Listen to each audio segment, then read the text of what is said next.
I'm very excited about our lesson today. We are going to be talking about Stanley Williams. Who knows who Stanley Williams is? He is the leader and founder of what? The Crips. Oh, yeah. What is the Crips? It's a They game. made their own. It's a game. It's a game. But they created themselves.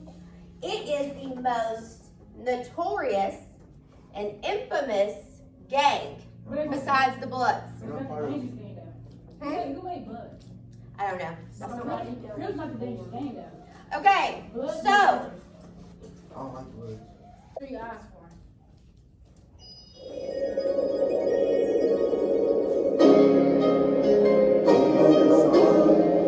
Bone Thugs and Harmony. This was back in my time. When was you born? 1990. 1990. Oh, yeah, 97.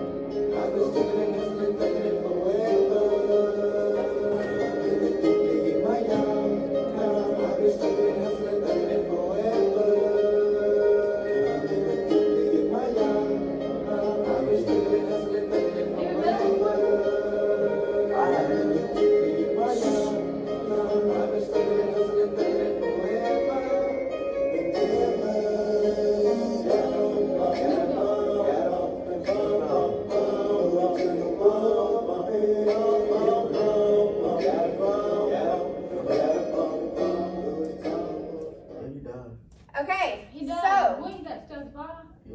we're going to talk about it. I was born 3 years later. I think He everyone died. was. 2005. So, Stanley Williams.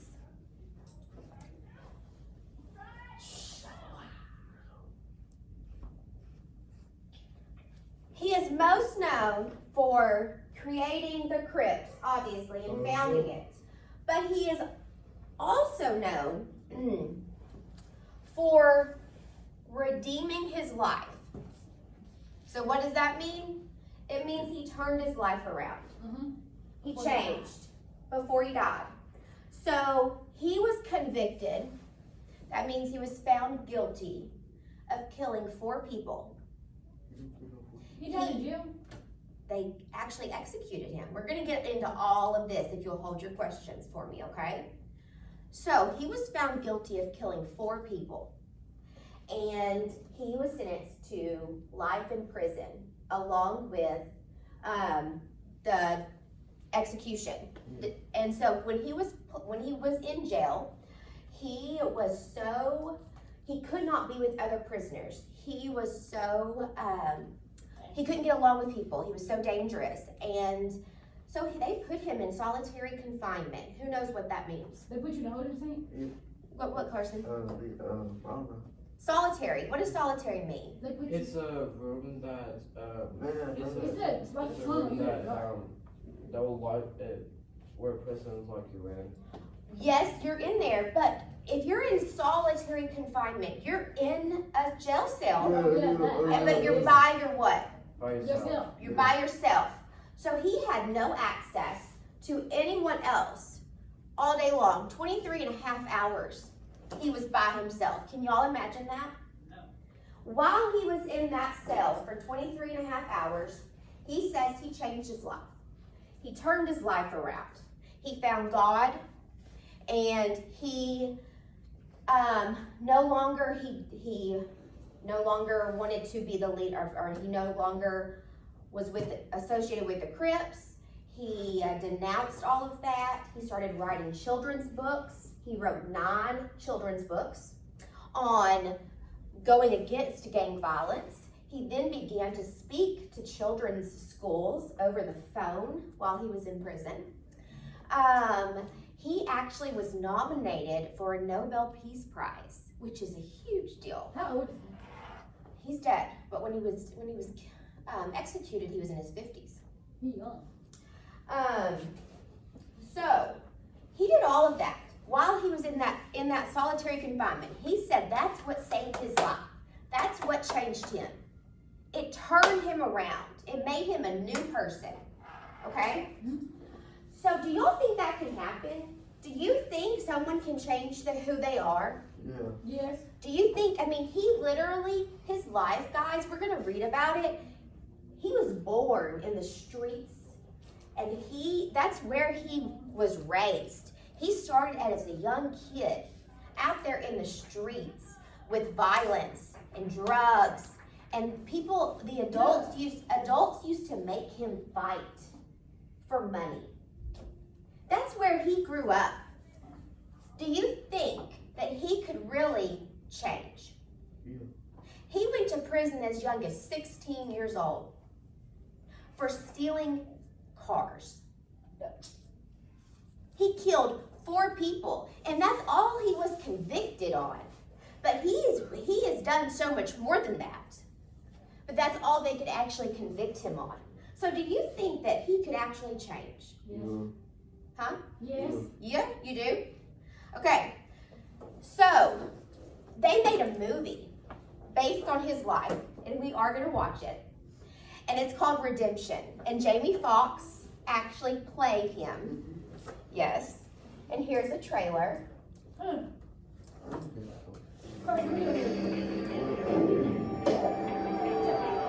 He was raised on the streets of South Central LA.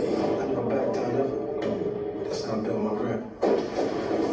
And became one of the founding fathers of the most notorious gang in America. I said I was going to be the baddest gangster that ever lived, and I became that. I have to write about this. He's a convicted murderer. He's stuck in Newport at 10 years, still on death row for 12. I'm here to see Stanley Williams. The most feared man on death row. Maybe you can start by telling me who sent you here. I'm here to unearth the truth, your We truth. can't do that. And a nominee for the Nobel Peace Prize. I'm going to stop this madness that I created. Renowned company is going to publish a children's book written by a death row felon. I spent my first decade here in a predictable pattern of negative behavior. Jamie Foxx. Revenge is no longer in my vocabulary. Daniels finds your neighborhood written by Stanley to you. When revealed. What you say? You renounce gang violence. You can be a marked man. Or are you ready to take that chance? I don't know my legacy here is simply being the co-founder of the Crips. If I can keep a kid from coming to this place. I nominate Stanley Williams for the Nobel Prize for Peace. For murder. Human rights. Chance to save his life, almost gone. Look at me. This is not a gladiator school. You will not prove anything to me. This place does not make you a man. They denied your appeal. FX Original Movies presents One Man's Journey from Damnation to Redemption. Presented by DirecTV. Released on May 11th, only on FX. Huh? Is there a death penalty in every jail? I mean, the county jail? I don't know, to be honest. I don't feel like I can really answer that. I do not know. So we're gonna watch an actual, they did a 60 minutes when around the time that he was it was a big deal. When they went to give him his lethal injection and actually put him to death, it was a big deal. He appealed to not be executed because he said, I've changed my life. Y'all have to believe me. I've renounced gang violence. I have found peace. I have found God. I am a changed person. Please believe me. Please let me live. You can keep me in jail for the rest of my life. I don't care. Just please let me live. Okay? And Arnold Schwarzenegger, do you know who that is? Yeah, tell me. He was the governor of California at the time that Stanley Williams applied for a stay of execution, which means he applied to just live in jail. Who? Schwarzenegger was. And they had a meeting, and the meeting lasted for a very long time. And ultimately, Arnold Schwarzenegger denied him and said, I'm sorry, you still committed those crimes. You still killed 4 innocent people who did not deserve to die. You were still convicted. You're still going to be put to death. And it was a huge deal in the world. It was a huge deal in the media. It was a huge deal everywhere because people thought, how could you do this? There were people who had signs outside San Quentin saying, don't kill Stanley Williams, redemption, all sorts of stuff. I mean, they supported him. They wanted him to not be killed. They didn't agree with Schwarzenegger. And ultimately, it didn't matter. He was still executed by lethal injection in December of 2005. So this interview basically is talking about, can you really change? Can someone really change? Can you change your identity? And we're gonna watch that. And you'll notice, so Stanley Williams really and Snoop Dogg were very close, okay? And Snoop Dogg was very vocal about his support in Stanley Williams. And I don't know if y'all know much about Snoop Dogg, but he very much so has said that he no longer associates, so he originally was a Crip, as y'all know. But as he became a very well-known rapper, he said, I'm no longer a Crip. I'm not a Crip. But if any of y'all watched the Super Bowl halftime show, did any of y'all watch it? I do. Okay, I'm gonna show y'all a video. Snoop Dogg Was there? what obviously performed, and he wore all blue, which is the Crips colors, and it was a blue bandana. So his entire outfit was blue bandana. After the NFL specifically told him, you cannot rep the Crips. They told him that. They came out in a statement and said, you cannot rep the Crips.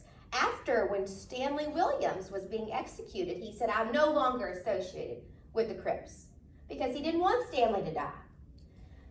The NFL told him, you cannot outwardly support the Crips. He comes out on that stage, and he's in all blue bandana outfit. He Crip walks across the stage, and then he holds the C up. So, that right there shows there's still that support. There's still that affiliation. So, really, in my mind, I have a hard time saying, did Stanley Williams really change? And I want y'all to be able to come up with an opinion. Did he really change? Because we're going to write on that. Can you change your identity? And I want y'all to be able to talk about this by all of this information that I'm giving you. But we're gonna actually watch. I've got a 30-second video of Snoop Crip walking across that stage and then throwing the sign up, okay? Because he does. And a big part of, I also have a video of before he was executed of Snoop talking about, I'm not a Crip anymore. So how can you say that and then in 2022 go in on the Super Bowl halftime show and throw up a gang sign? So you're still a Crip? So you're still a Crip, obviously. So here we go. It's a little.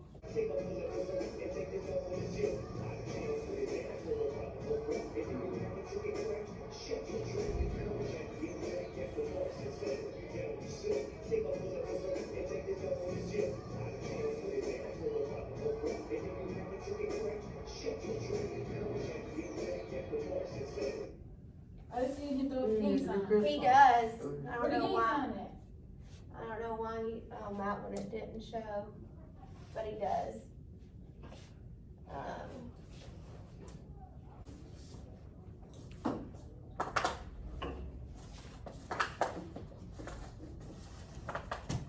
So some other rappers, I had no idea. I don't know if y'all do, but I really like rap music. I'm sure that a lot of y'all do as well.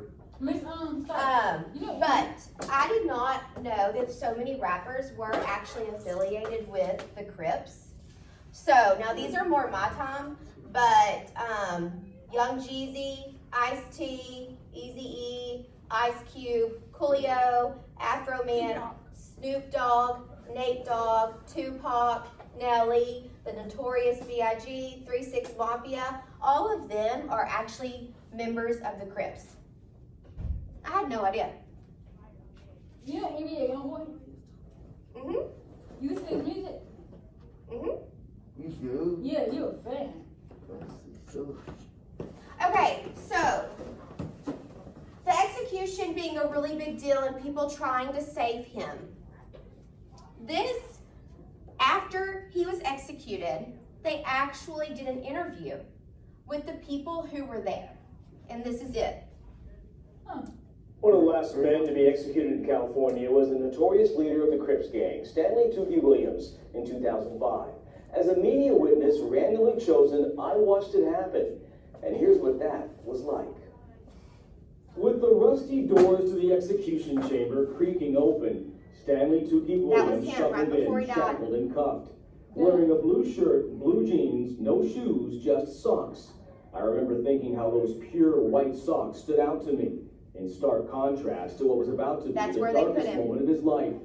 It was the end of the road for Yes. this convicted killer, They a had man him who formed the strapped notorious down. Crips gang in LA, Ankles on and death wrists. row for killing 4 people, including military veteran Albert Owens. Okay, so Tuki he Williams' killed execution 4 did not go people. smooth. He killed a military veteran, and then he killed 3 people in a hotel. He killed a husband and a wife and their daughter. Now, it's said that he was very high on PCP when he did it, okay? Smoothly, as my fellow media witnesses described that cold December morning. They had some trouble with the second IV, which was in the left arm. It took them, it may have been 10 minutes. There was just an awful lot of sticking needles and taping things down. And he raised his head several times. At one point, asking the technician, "Are you doing that right?" Quite simply, they couldn't find a vein. He looked exasperated at the length of the process of doing this. Williams' barrel-chested torso heaved. All I could hear were the weeping sounds from his victim's family. The victim's reaction from the families were stepmother there of Albert Owens and was, watched him die. still is, etched in my memory. And she was looking just straight at Williams the entire time, did not move whatsoever. From the time Williams walked into the chamber to the last moment he took his last breath, 36 minutes had passed. It Then remains the body's one of the given most to the difficult families, and the assignments I've ever family been can given. either choose Tougher to watch bury than I him thought, and even more difficult to talk about. or yeah, But it was the do what they wheels want of with the justice. body. I mean, it's just in like you or motion. I. Wow. And one thing we couldn't show you was the spectator section, if you will, for lack of a better term, of the actual death chamber with rising bleachers. It was very archaic looking, very medieval looking, and they actually declared him dead through a squeaky door. A piece of paper emerged from it, and then they declared him dead once he was actually put to death. Yeah, we talk about these executions, but very seldom do we actually get to see it play out in front of us, right? It was bizarre, that's for sure. Isn't that crazy? Sad. It's sad, isn't it? Yeah. So they give the option to the victims' families that they are allowed to come to the perpetrator's execution. So the 4 victims were allowed to come to his execution if they wanted to.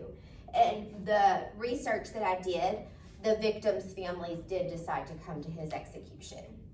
And I did not know that they had such a hard time getting the IV in. Apparently it took 30 minutes to get the IV from the time they started and strapped him down to his actual final breath. Can y'all What was imagine his that? last meal? Very good question, Chris. What was his last meal? So do y'all know that when you're on death row, you're offered a last meal? Did y'all know that? Oh, yeah. Do you know that he denied a last meal? He said he did not want a last meal. Do you know what he asked for? What? A glass of milk. No, That was what he wanted. he could have discussed that. How weird is that? I saw that last night when I was doing my research on the execution part of it, because we're doing this in the 7th grade and the 8th and the 8th grade as well, my other classes. And they asked, well, what was his last meal on death row? Is what some of my 8th graders asked. And I said, well, you know what? I don't know. So I was doing some research last night, and he didn't ask for anything but a glass of milk. You could have asked for some. You know, some people ask for like a steak dinner or whatever it may be, and he asked for a glass of milk. Yep. So, tomorrow we're going to watch people argue about whether or not his life really changed. This was just kind of an introduction into the Crips, into who Stanley Williams used to be. And then tomorrow we're going to talk about yes or no, can you really change? Then we're going to read the article on Stanley Williams. And then we're going to go through the central idea questions. And then y'all are going to write me a paper. Okay? Does that sound good? Y'all, I know y'all are so excited. I'm sad, that's sad. I don't have to keep my uncle like that. If he wasn't here, I would just sad. Hmm? If she wasn't here, I'd be sad. Who? You. Why? If you wasn't here. I'd be sad if she wasn't here. Why? Cause you be gone.